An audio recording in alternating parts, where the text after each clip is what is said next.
Para suster, Bapak Ibu, teman-teman dan adik-adik yang terkasih, salam Sunflower Team dan salam sehat untuk kita semua.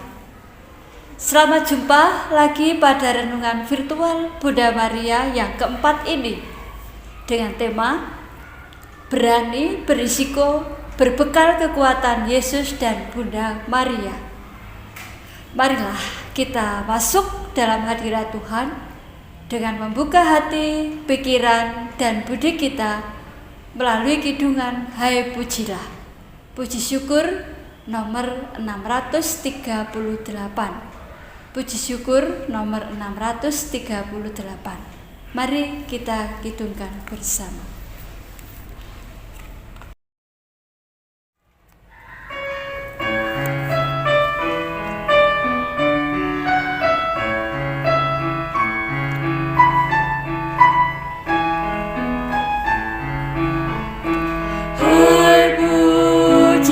Segala bangsa, Maria Bunda penebus, tak ada makhluk yang mulia sebagai Bunda yang kudus.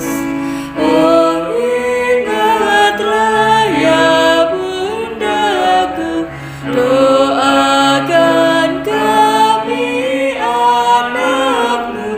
Oh, ingatlah ya Bundaku, doakan kami anakmu.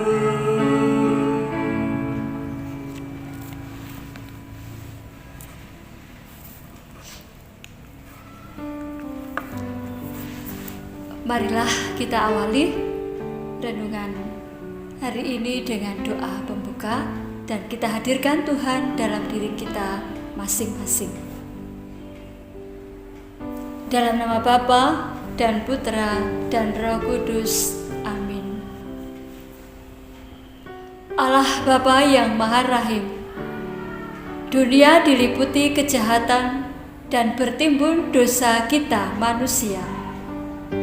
Namun demikian Engkau tetap menyayangi kami dan memulai karya penebusan. Kami mohon, selamatkanlah kami dan baharuilah kami dengan rahmat-Mu, sehingga kami dapat menghadapi realitas kehidupan dengan segala aneka tantangan yang selalu menghadirkan Allah, Sang Juru Selamat dunia ini. Bunda Maria, kami juga mohon penyertaan-Mu dalam perjuangan ini.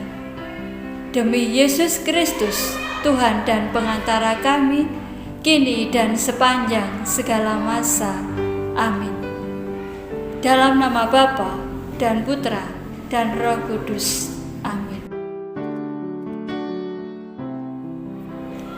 Para suster, Bapak Ibu, teman-teman dan adik-adik yang terkasih, bahan untuk permenungan pada pertemuan virtual keempat ini diambil dari Injil Lukas bab 22 ayat 39 sampai dengan 46. Injil Lukas bab 22 ayat 39 sampai dengan 46. Mari kita baca bersama.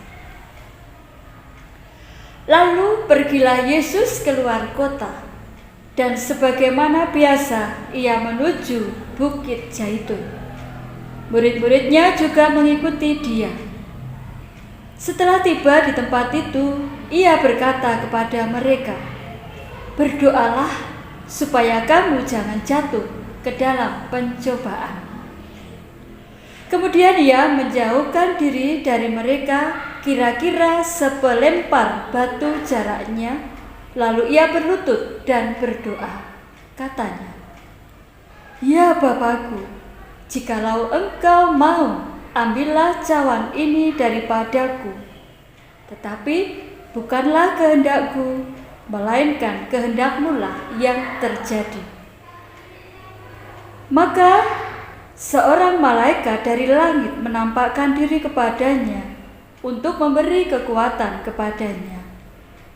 Ia sangat ketakutan dan makin bersungguh-sungguh berdoa.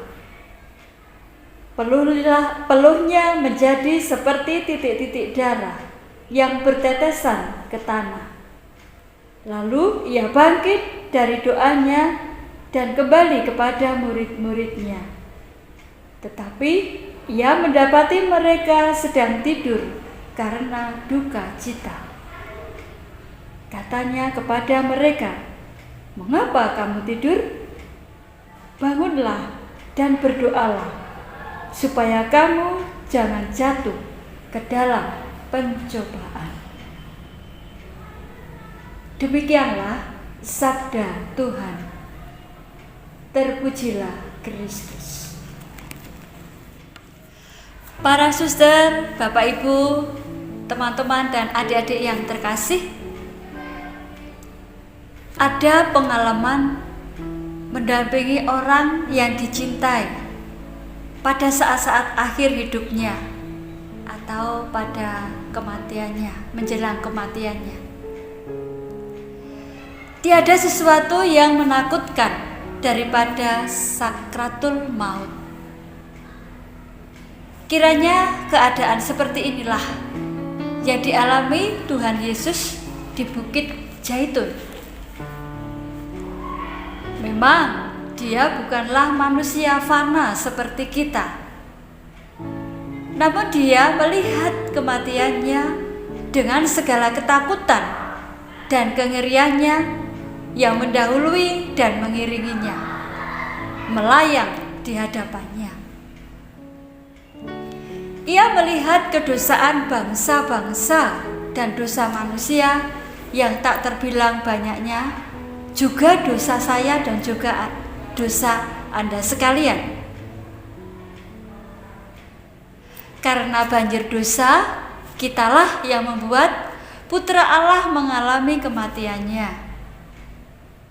Gambaran maut dan latar belakang sebab inilah yang membuat dia merasa ngeri, gemetar, merintih, jiwanya risau, sedih, dan bahkan sampai mati di kayu salib. Maka Yesus berdoa dengan sepenuh hati kepada Bapa di dalam surga. "Ya Bapa, kalau Engkau mau, ambillah piala ini daripadaku." Yesus tunduk kepada kehendak Bapa. Apa yang dilakukan Bapa? Ia tidak bisa menyelamatkan Yesus putranya, justru karena ia sangat mengasihinya. Menyelamatkan dia dari piala itu berarti gagallah seluruh pengutusannya. Tetapi yang mengutus malaikatnya guna menghibur dia. Disinilah kesempatan Yesus datang begitu dekat pada kita seperti pada saat ini. Di saat kita mengalami keguncangan dunia karena pandemi yang berkepanjangan dan kita tidak bisa atau tidak tahu kapan akan berakhir. Bersama Yesus dan Bunda Maria, ibunya, kita diajak untuk tetap berbesar hati, untuk dapat menerima realitas ini dengan tetap berpegang pada rencana dan kehendak Bapa yang terbaik.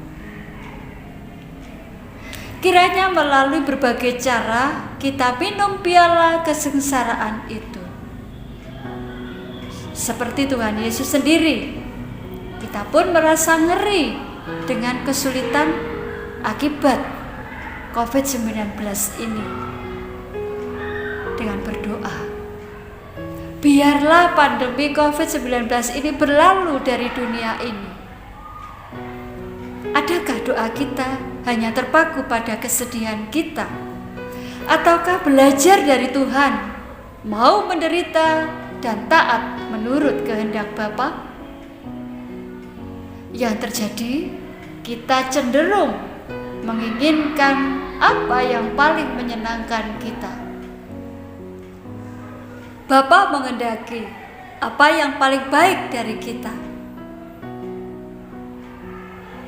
Bapak, Ibu, para suster, teman-teman, dan adik-adik yang terkasih, semoga kita semua dimampukan untuk berani mengambil risiko sebagai orang yang beriman pada Tuhan dengan berbekal kekuatan dari Bunda Maria. Berkat Tuhan menyertai kita semua. Amin. Para suster, Bapak Ibu, teman-teman dan adik-adik yang terkasih, sekarang masing-masing dari kita atau berkelompok akan melanjutkan doa rosario dengan peristiwa sedih. Dengan wujud doa, mohon keberanian menghadapi kesulitan dengan risiko apapun. Selamat berdoa rosario bersama Bunda Maria. Saya undur diri, sampai jumpa dalam renungan virtual Bunda Maria berikutnya. Berkah dan